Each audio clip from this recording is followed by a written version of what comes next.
Si vous voulez vous agenouiller pour la prière.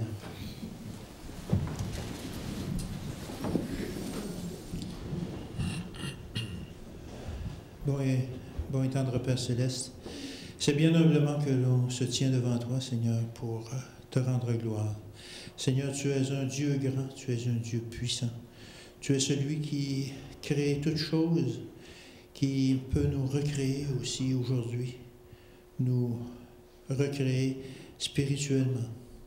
Seigneur, tu es un Dieu qui maintient toute vie, qui patiente après nous, qui sommes parfois rebelles. Seigneur, on te demande de pardonner nos péchés, de veiller sur nous, de nous garder, Seigneur, près de toi. Seigneur, éloigne l'ennemi de nous, éloigne la tentation. Bénis-nous, protège-nous. Pardonne nos péchés, purifie nos cœurs. Seigneur, on te demande aussi de regarder dans le cœur de chacun ici présent. Certains ont des personnes pour qui ils s'inquiètent, pour qui ils se font du souci. Seigneur, bénis ces personnes. S'il est besoin, guéris-les. S'il est besoin, évangélise-les. Utilise-nous pour ça. Ouvre leur cœur, envoie ton esprit pour ça. Parce qu'on veut être tous ensemble réunis, particulièrement nos familles, lors de ton retour, pour t'accueillir comme notre Seigneur et notre Dieu. Au nom de ton Fils qu'on te le demande. Amen.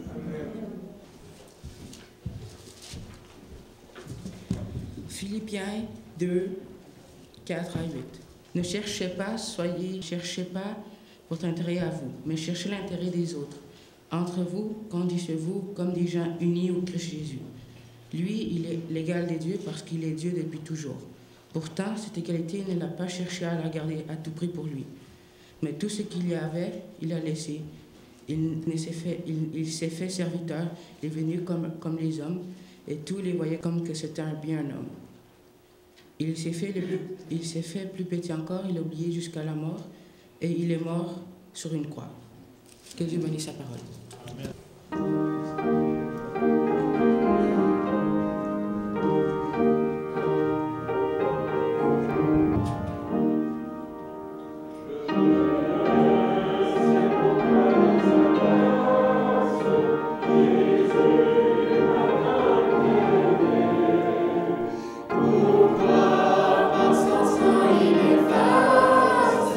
Me de mon péché.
Anderson était un peintre tout à fait particulier.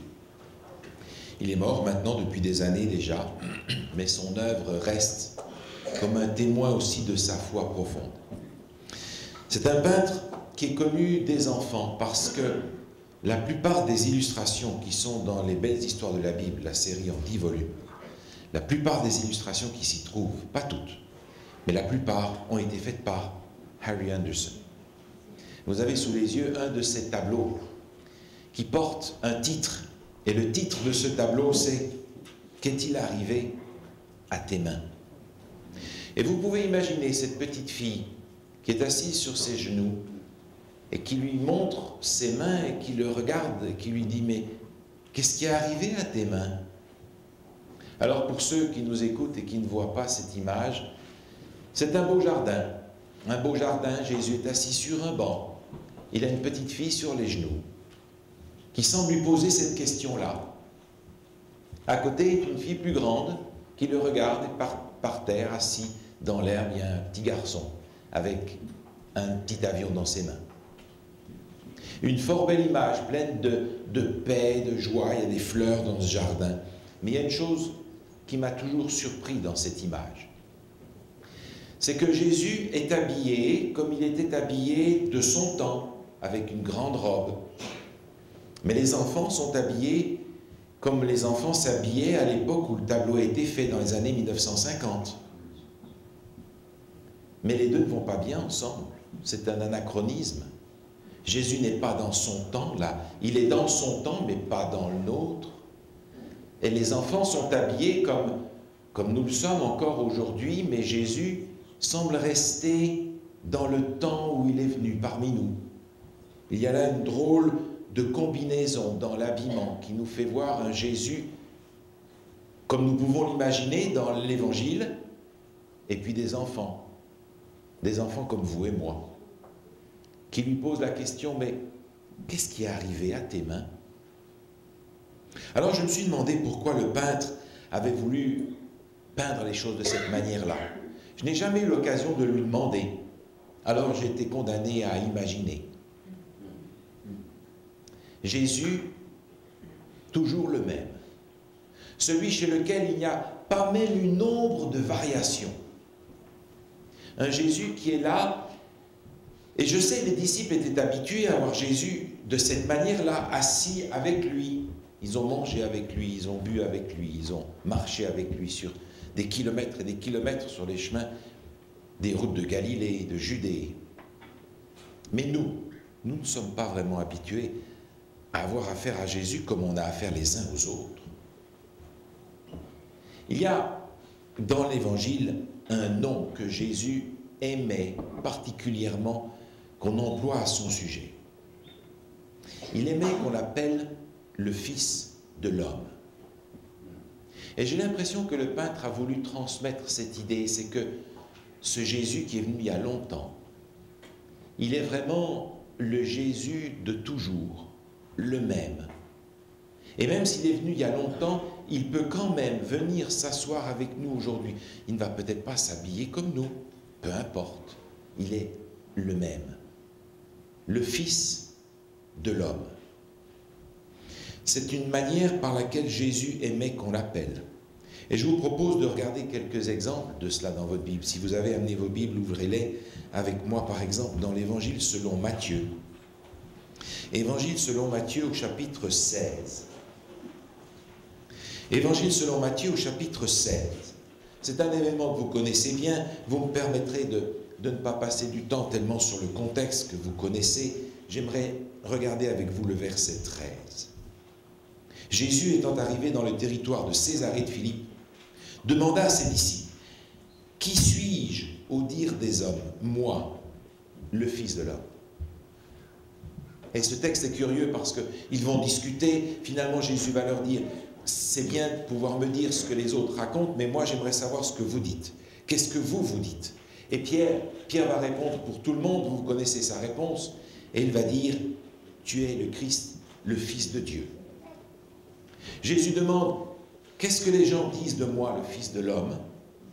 Pierre répond, « Tu es le Fils de Dieu. » Jésus est heureux de cette réponse. Parce qu'il est vrai que c'est difficile de voir dans cet homme, comme tous les hommes, un homme qui n'attirait même pas les regards, c'était difficile de voir en lui le Fils de Dieu. Et pourtant, il aimait être appelé le Fils de l'homme, pour faire comprendre qu'il était vraiment avec eux, comme eux, avec nous. Dieu avec nous, Emmanuel. C'est presque la même chose que Fils de l'homme. Un autre passage est intéressant à ce sujet, c'est quand il est en discussion avec les gens de son temps. Quelques chapitres plus tôt, dans le même évangile, chapitre 9 de l'évangile de Matthieu, il y a là une grosse discussion. On prend Jésus à partie, on est contre lui. Et vous connaissez encore l'histoire de cette guérison un jour de sabbat. Il est dit dans l'évangile de Matthieu au chapitre 9, au verset 6, au verset 5 déjà. « Car lequel est le plus aisé de dire « Tes péchés sont pardonnés » ou de dire « Lève-toi et marche » ?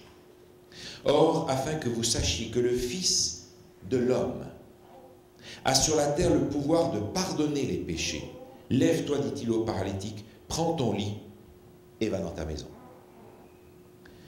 Encore une fois, afin que vous sachiez que le Fils de l'homme sur la terre a le pouvoir de pardonner les péchés. Le Fils de l'homme. Jésus voulait faire comprendre qu'il était vraiment comme eux. Ils l'ont peut-être compris à certains moments, quand Jésus avait faim, quand Jésus avait sommeil, et qu'il dormait alors qu'eux étaient en train de sortir de la tempête. Ils ont peut-être à certains moments vu que Jésus était vraiment comme eux. Mais il n'était pas comme eux quand même. Et ce que je trouve intéressant, c'est que une fois Jésus remonté au ciel, lorsque ses serviteurs vont avoir une vision de lui, c'est encore un homme qu'ils vont voir. Regardez dans le livre des Actes, au chapitre 7. Nous avons là cet événement dramatique de la mise à mort de Étienne.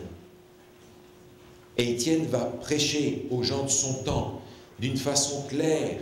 Il va rappeler l'histoire d'Israël. Mais à la fin de son discours, ils n'en voudront pas d'Étienne. Ils n'en voudront pas de son discours. D'autant plus qu'il va dire quelque chose d'incroyable. Actes chapitre 7, au verset 56, il est dit, et c'est Étienne qui parle, Actes 7, verset 56.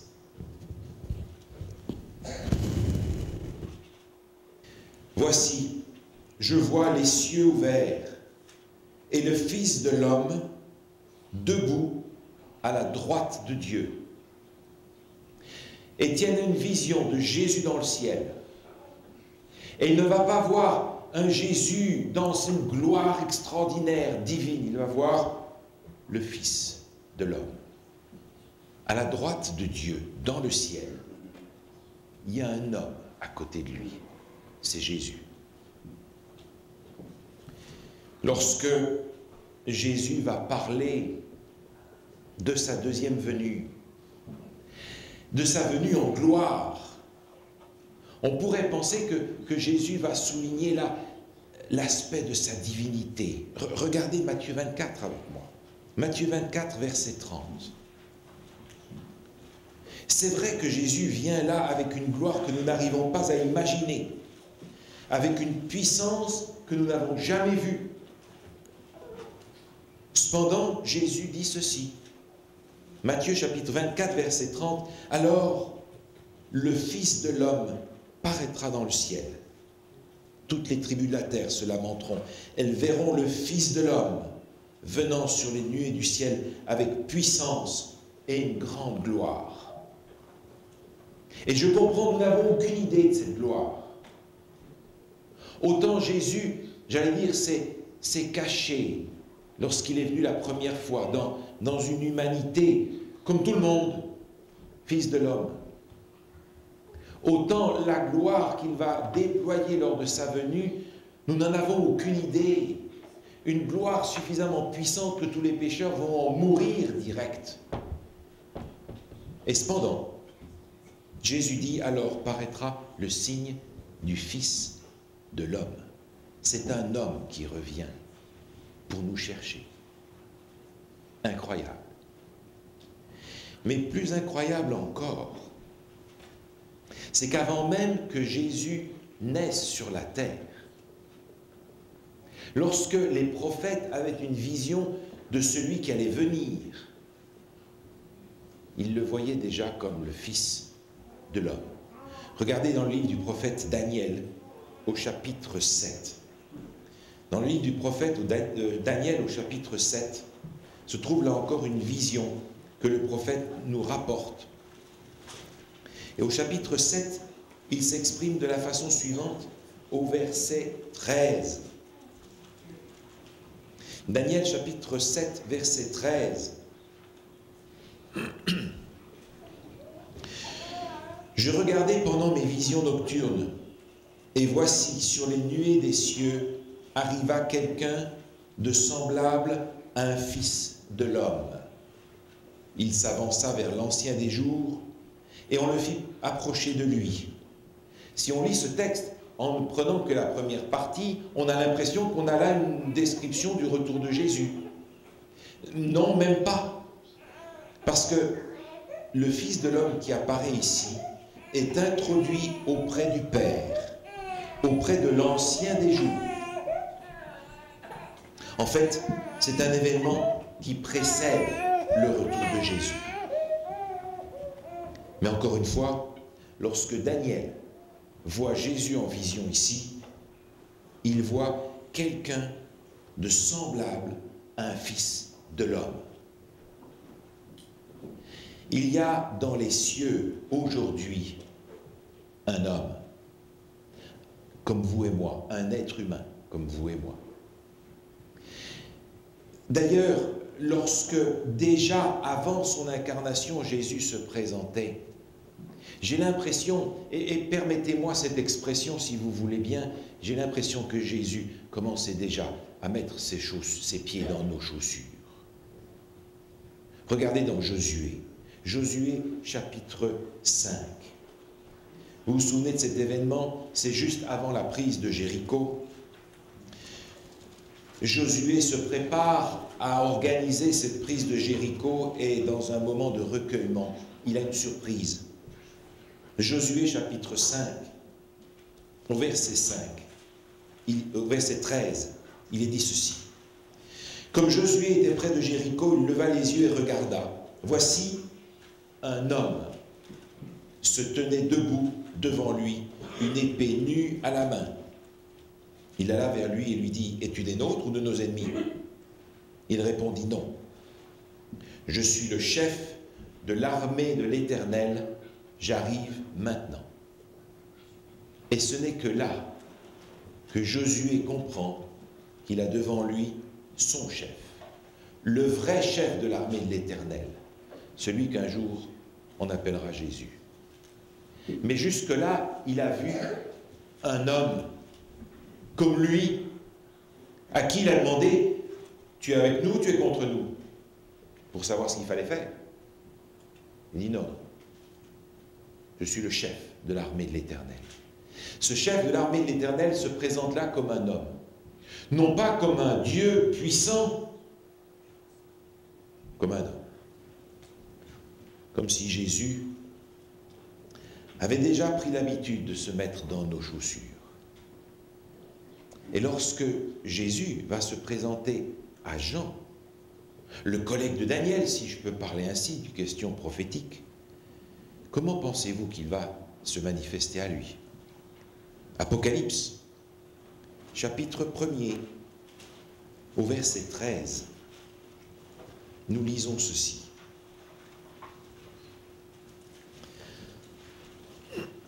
On va lire dès le verset 12 pour ne pas couper la phrase. Apocalypse, chapitre 1er, verset 12. Je me tournai pour savoir quelle était la voix qui me parlait. Et après m'être retourné, je vis 7 chandeliers d'or, et au milieu des 7 chandeliers, quelqu'un qui ressemblait à un fils d'homme. vêtu d'une longue robe, ayant une ceinture d'or sur la poitrine. Lorsque Jean voit Jésus, il y voit un homme,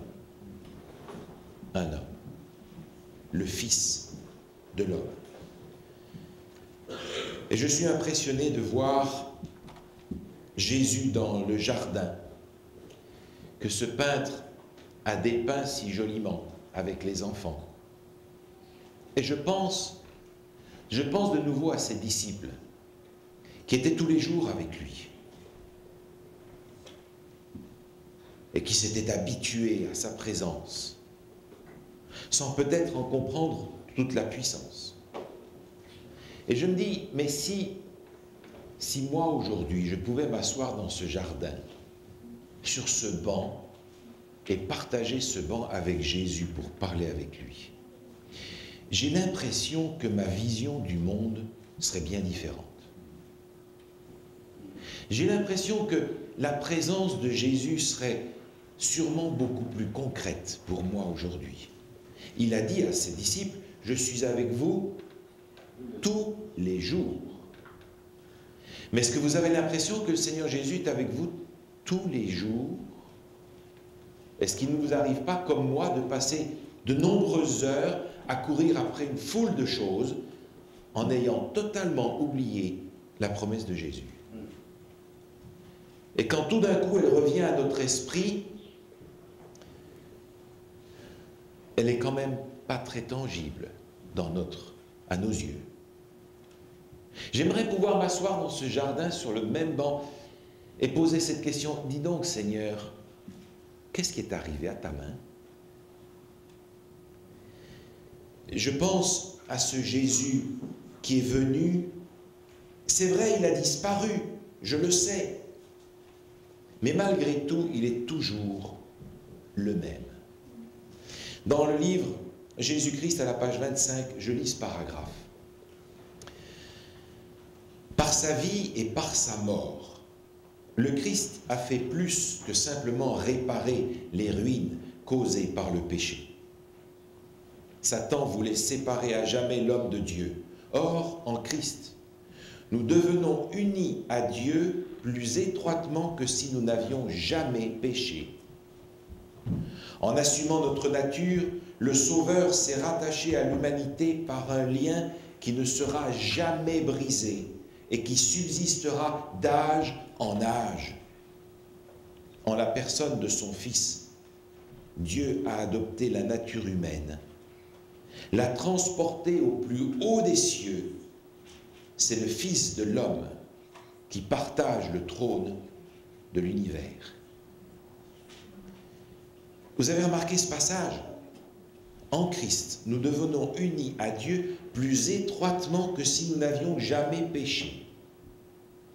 Quand j'y pense, j'ai du mal à comprendre que le lien que le Seigneur veut établir avec moi est plus fort et plus dense et plus intense qu'avec aucun des anges, parce qu'eux n'ont jamais péché.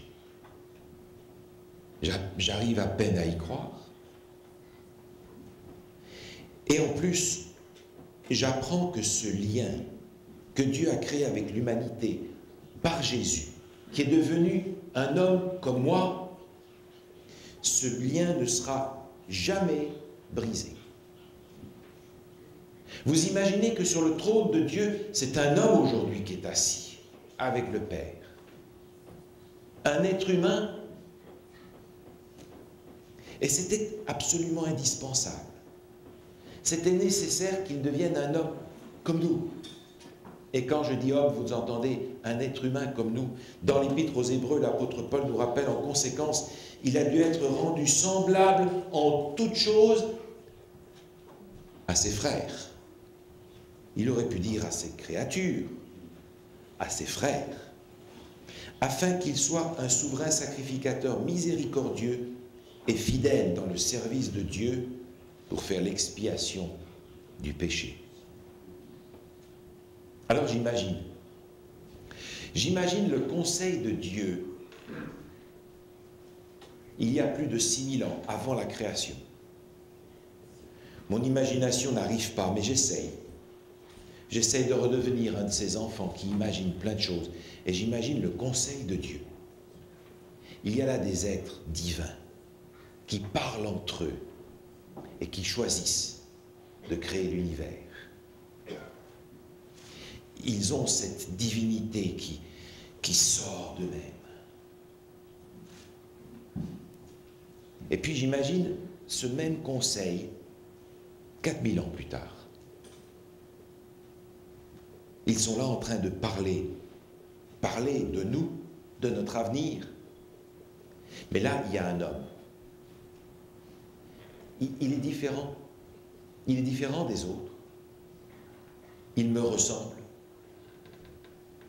Et ne vous y trompez pas, il n'a pas une tête d'afro-américain, il n'a pas une tête de latino, il n'a pas une tête de scandinave, il a une tête de juif.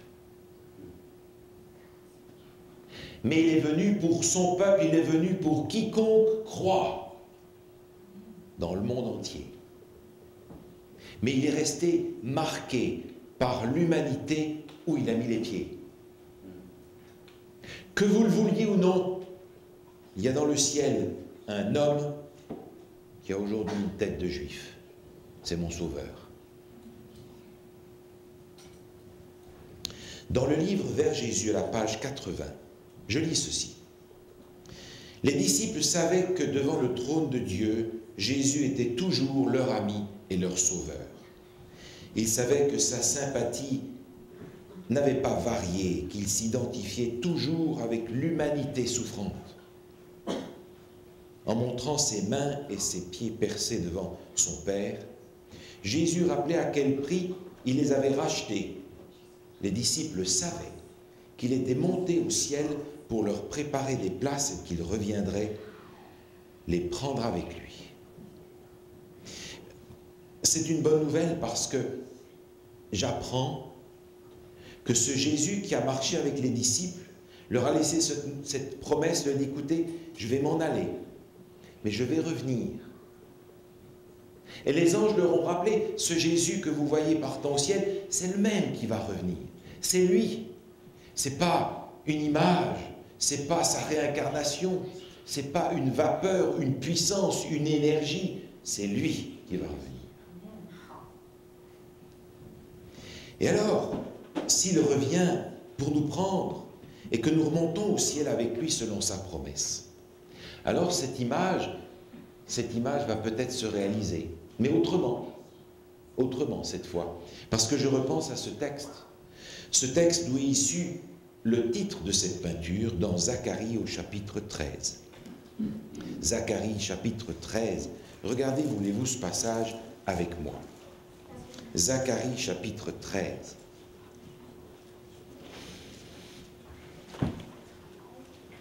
Au verset 6, il est dit ceci.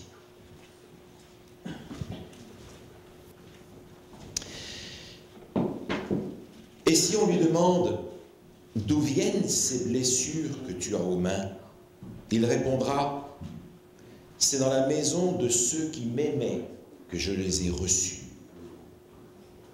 Qu'est-il arrivé à tes mains? Et c'est vrai qu'un jour le Seigneur va nous faire une grâce. Il va nous faire une grâce d'appuyer sur le bouton delete qui est là et nous permettre d'oublier l'histoire de l'humanité où nous avons souffert tellement les uns et les autres. Le prophète Ésaïe nous dit que toutes ces choses vont être oubliées. Seulement, nous serons avec Jésus et nous allons lui dire, Seigneur, il y a quelque chose que je ne comprends pas dans toute cette affaire-là. Regarde, tu m'as fait un corps parfait. J'ai tous mes cheveux que j'avais perdus autrefois. Je n'ai plus besoin de lunettes. Je te vois bien. Je n'ai plus le dos cassé quand je ne fais pas assez d'exercice. Mais ce que je ne comprends pas, c'est que toi, ton corps, il n'est pas tout à fait parfait. Il y a encore des marques. D'où est-ce qu'elles viennent, ces marques? Est-ce que tu pourrais me raconter l'histoire? Est-ce que tu peux me raconter l'histoire de l'amour de Jésus? Amen.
Recevons la bénédiction du Seigneur.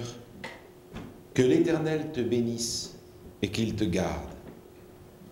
Que l'Éternel fasse luire sa face sur toi et qu'il t'accorde sa grâce. L'Éternel tourne sa face vers toi et qu'il te donne la paix. Allons en paix. Amen.